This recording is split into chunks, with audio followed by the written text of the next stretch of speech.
ही आपली डिंगरे, आमच्या इकडे ह्याला डिंगरे म्हणतात. म्हणजे मुळा आहे ना त्याच्या शेंगा, त्याची भाजीची रेसिपी करणार.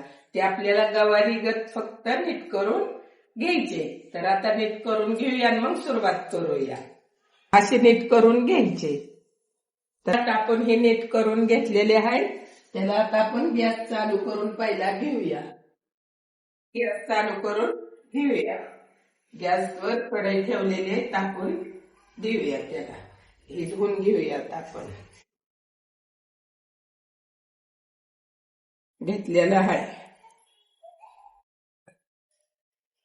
आपण तेल टाकून घेऊया. तेल टाकून घ्यायचं. तेल जरा जास्तच थोडस टाकायचं.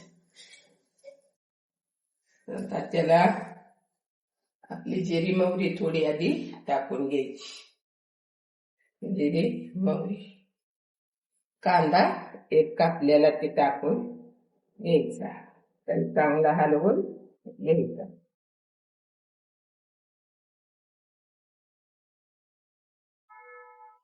आता आपला लसूण बारीक केलेला ते पण टाकून त्यात द्यायचा.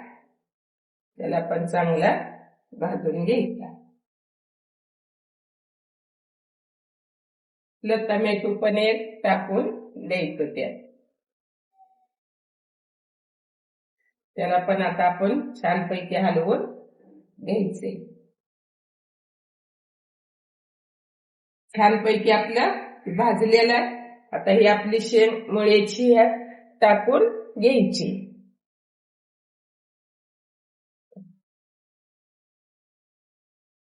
त्याला पण छानपैकी बारीक गॅसवर चांगली भाजून द्यायची.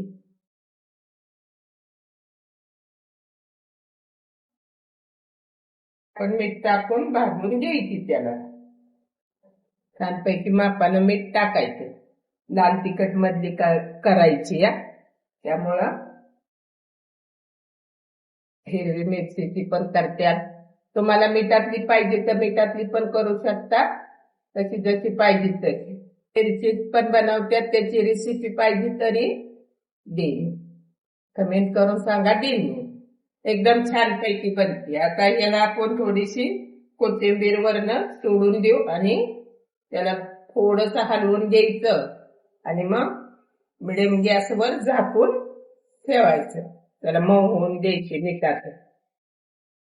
तर आपण ह्याला झाकून ठेवूया 2 मिनिट. तर तुम्ही बी नक्की एकदा ट्राय करा. एकदम खायला छान लागते, मस्त असते खायला. बघा, तुम्ही एकदा करून खाऊन बघितली ना तुम्हाला आवडणार. पण करून खाऊन बघा आणि मग सांगा. एकदम छान होते. उघडून घेऊया. एकदम छानपैकी मऊ झालेले आहे. आता ह्याला थोडीशी आपण हळद टाकायची. थोडीशी चिमूटभर.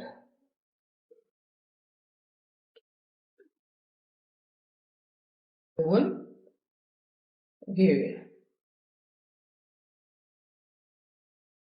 एकदम छानपैकी आता ही आपली मऊ झालेली आहे. त्याला आता आपलं चटणी ही टाकून घेऊ. आता तुम्हाला किती तिखटानुसार तुम्ही टाकू शकता. आम्हाला थोडी जास्त लागते ना. आमचं काळं तिखट आहे. हीच आमच्यात चवीला म्हणजे छान असते. तर ह्याला आता आपण हलवून घ्यायचं. याला आता आपण शेंगदाण्याचा कूट थोडा टाकून द्यायचा. 1-1.5 चमचा टाकायचा. त्याला पण आता आपण हलवून घ्यायचं. एकदम छान. आता आपण मंद गॅसवर झाकून ठेवूया.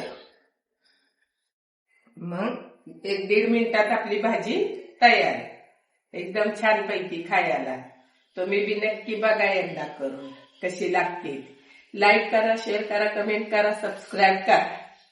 पण बघूया झाले असेल. त्याला पाणी तेल तेल तर सुटलेलं असते, पाणी टाकायची काही गरज पडत नाही.